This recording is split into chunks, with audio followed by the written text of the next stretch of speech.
Thank you, sir. Uh, Good morning, ladies and gentlemen. I'm Sahana, and this was my master's thesis project when I was a student of TERI School of Advanced Studies last year. And currently, I'm working as an associate consultant in Ernst & Young. So moving on to my presentation, it is the impact of soiling on energy yield of solar PV power plant and developing a soiling correction factor for solar PV power forecasting. Now, the question comes to us as to why. Why should somebody estimate soiling? I mean, is that such a big problem that we need to spend so much of time and energy on this subject? Because when I went on this project, it was a real challenge to find data or to find literature studies on this subject in the Indian subcontinent. So as you can see, I thought maybe if we give it in numbers, then people might understand the magnanimity of the problem. So this is a basic ballpoint figure calculation that I have done. So you can see that as of 31st July 2019, the solar installed capacity in the country was 30 gigawatts. So let us just take that 1%, there is, all over the country, there is 1% soiling loss. But this is a very, very wrong statement. I will tell you why it is a wrong statement in my later slides. But assuming there is just 1% energy loss, that 1% is nothing but your 300 megawatts. And then let us assume that in some studies it is indicated in India there is about 1,500 to 2,200 sunshine hours per year. Taking the least value of 1,500 hours of sunshine, we have about 450 million kilowatt hour, that is 450 million units of energy being generated. And then this 450 million unit into the least solar tariff of rupees 2.44 per unit, you have around 109.8 crore rupees just lost without any effort being put by sheer negligence of our power producers. And let me tell you, ladies and gentlemen, this is the least figure that you can have in the country. And even then, it is a big number because it will roughly add up to 15.5 million US dollars.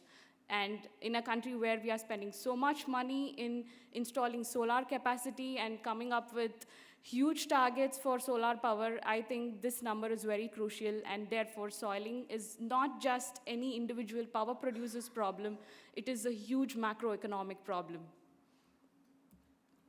Now moving on, the exact purpose of this project, why did we actually embark on this journey, was that the energy yield of a solar power PV plant is very, very location specific. It depends on the topography of the area, the environmental factors, aerosols, pollutants, the dust, and to some extent, a very funny factor of bird droppings also. And I can tell you about my site, the huge problem that we faced because of bird droppings on solar PV panels. Next, it is because of the inconsistent cleaning, because many solar power plants, they barely maintain a cleaning schedule. In fact, there were some case studies when we spoke to the plant managers, they didn't even know when they cleaned their plants last. And they said, "Barish ho jati hai, it just rains, and then your panels get cleaned with the rain, so we don't have to put much efforts on it." And then initially what happened was all over the world, not just in India, the generators neglected the issue of soiling. They never thought that it could lead to such big problems and later they realized it only when they started losing revenues. And next, we can see there have been, in fact, if you go through my paper, there have been several literature studies that I have documented in Asia, Saudi Arabia, the Middle East, in Europe, and also in India. But in India, you can barely find 3 to 4 papers, and those were very small-scale experimental studies that were undertaken. One was in Vellore Institute of Technology. A very prominent one was by IISc Bangalore, but there they undertook 2 studies. One was they left the 2 panels to be soiled by natural conditions, and one more under controlled conditions in their internal environment. So under controlled conditions, they found that even if you have 7.5 grams of dust layer per meter square on a panel, 250-watt panel, they were losing close to 40% of their actual DC power output. So this was not a small issue. And then later, this led to us taking up the project to analyze the effect of soiling on PV panels. The objectives of this project were basically to conduct a literature review on all the papers that were available for soiling analysis, to process various parameters to estimate the performance of a PV plant, and to investigate the influence of dust or dirt on a PV panel, to develop a method to estimate the soiling losses, and also to develop a soiling correction factor which could be later incorporated in the solar forecast modeling chain that is the project undertaken in National Institute of Wind Energy. So the PV plant that we considered was the rooftop plant at the institute, and this was a 20 kilowatt rooftop plant with each panels had 255 watt capacity. And you can see the tilt of the panels was 13 degree. It roughly coincides with the latitude of Chennai. And the cleaning schedule for this project that I maintained was I have taken readings for 3 days, cleaning it after 1 week, cleaning after 20 days, just to see how the variations are there. And also this, you will have to understand the geography of this plant, because this institute is situated almost in the middle of a marshland. So there are huge flamingos flying by in peak seasons of between January to June. And in my next slide, you can actually see that, you can see here that the first panel was the completely clean panel when we took the picture. The second one was, it was soiled for 2 weeks, left for soiling. And the third one was, you can see it's a very small bird dropping. But at the next one, you can see almost 20% of a panel is covered by a huge bird dropping. I mean, this was very shocking to us when we saw it also, because it was probably because a huge flamingo must have crossed it. But let me tell you, in one of the studies, we found that the soiling has been classified into 2 types. One is soft soiling, and one more is hard soiling. So soft soiling is nothing but your dust, smog particles, and hard soiling is where you have your bird droppings and grime which sticks on the layer, basically because when you have dew and humidity, the dirt forms, it becomes insoluble even when it rains. So it just sticks to the surface, and this phenomenon is called as cementing. So what happened was, in that study it was found, when you had soft soiling, the current reduced, but when you had hard soiling, it impacted the voltage, that is the voltage reduced. So in any case, when you have soiling, you are going to lose the DC power output. So initially, my presentation can be divided into 2 parts. This is basically to monitor the health of the 20 kilowatt PV performance plant. Later, I'll go on to my soiling experiment and its results. So here you can see that in this analysis, what we saw, and the data was taken from the NIWE website, and we tried to see what was the correlations between several environmental factors and the DC power output of the panels. So the global tilt radiation obviously had the highest correlation, that is the coefficient of determination was closely 90% in all the months, and the ambient temperature affected around 20 to 30%.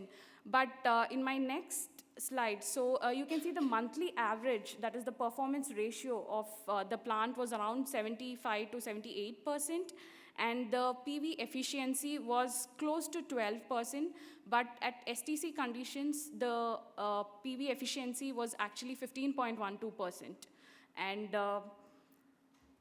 in this slide, there is one more row that I've added as the module temperature. So thanks to National Institute of Wind Energy, because they sponsored temperature sensors for the first time for this project, and we installed sensors on the PV plant to measure and see what will be the actual temperature of the panels. So we observed that during the peak hour times, that is peak sunshine times of 12 o'clock, 10 o'clock, 10 a.m., we found that the temperatures of the panel could go up to 50 degrees, 55 degrees, although the ambient temperature was close to 30, 33 degrees Celsius. So even if we use, usually we use the NOCT method to calculate the module temperatures, but it could be a very rough estimate, and if you really have to know how the temperature affects your PV performance, we strongly recommend that you install a module sensor, temperature sensor on your modules to monitor the health of your panels. And here you can see the coefficient of determination, because we took the reading when I was there for the project. Only in the last month we could get the sensor. So you can see in the month of June, the coefficient of determination of module temperature and the DC power output was nearly 84%, whereas for ambient temperature, it was just almost half of the value of around 43%. Now, these are the graphs, the graphical representations of what I've actually put on the table there. The first graph is a correlation between the global tilted irradiation and DC power. We had a tilted pyrometer mounted at the plant so that we could measure the global tilted irradiation also.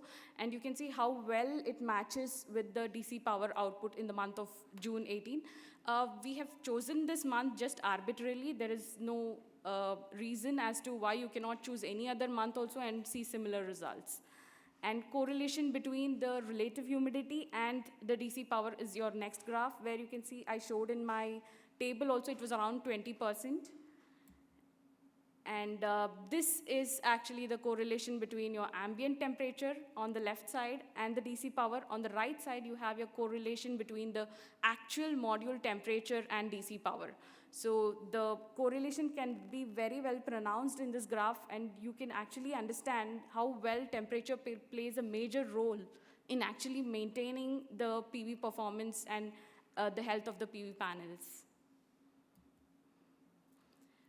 This was the correlation between wind speed and DC power. Not much. Usually it is around 3 to 5%. There is no big correlation between the wind speed and the DC power. And next is your DC efficiency and performance ratio graph. There is no correlation as such. I just wanted to depict in the graph and show you the closeness between the two values.